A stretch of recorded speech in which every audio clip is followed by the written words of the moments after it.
Riprendo un attimo le dichiarazioni anche che sono apparse sui giornali del consigliere Boe e del capogruppo Moretti in merito al nessun aumento delle bollette e più investimenti. Ma se guardiamo insomma, i dati a livello nazionale, comunque negli ultimi anni sia il costo dell'acqua che il costo della gestione dei rifiuti sono aumentati e anche con percentuali molto alte. L'acqua, come ha già detto qualcuno, è un bene pubblico e la sua gestione noi riteniamo non debba essere affidata a chi ne farà utili, così come la gestione del ciclo dei rifiuti. Un unico gestore politico avrà in mano potenziali appalti per milioni di euro all'anno. Credo che sia palese la contrarietà del mio gruppo a questo provvedimento legislativo e credo sia anche palese come a livello nazionale che regionale ci si stia allontanando sempre di più dalla volontà dei cittadini. Ritorno insomma, un attimo al discorso alle parole che ho usato ieri che mi sembra di riproporre pari pari oggi, cioè probabilmente parliamo una lingua diversa e mi sembra che voi cioè, o non vedete o non volete vedere quello che chiedono fuori da queste mura i cittadini sia della nostra regione che i cittadini degli italiani. Nonostante appunto la contrarietà che viene espressa anche in questi ultimi giorni, anche se i giornali locali un po' utilizzano il trafiletto o il piedipagina per dare un minimo di notizia su questa norma che sta andando avanti insomma, in Consiglio regionale. Comunque, nonostante la contrarietà dei cittadini, delle associazioni, dei comitati e di ormai quasi 50 sindaci della Regione, voi andate avanti e come sempre asfaltate chiunque dissenta dalla vostra opinione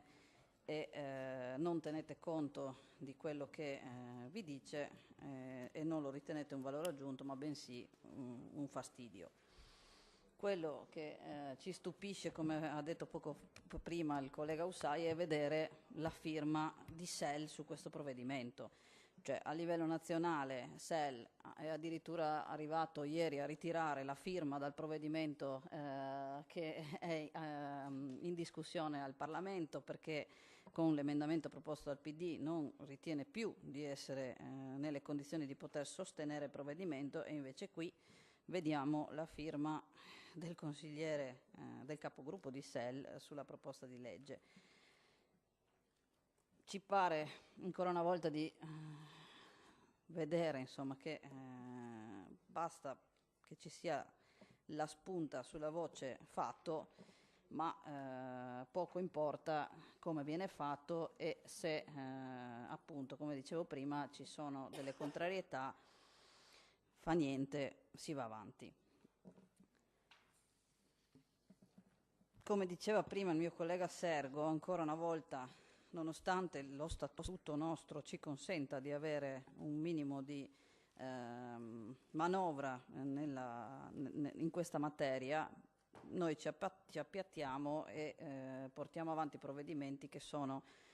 anche simili o comunque nei contenuti o nella forma ad altre norme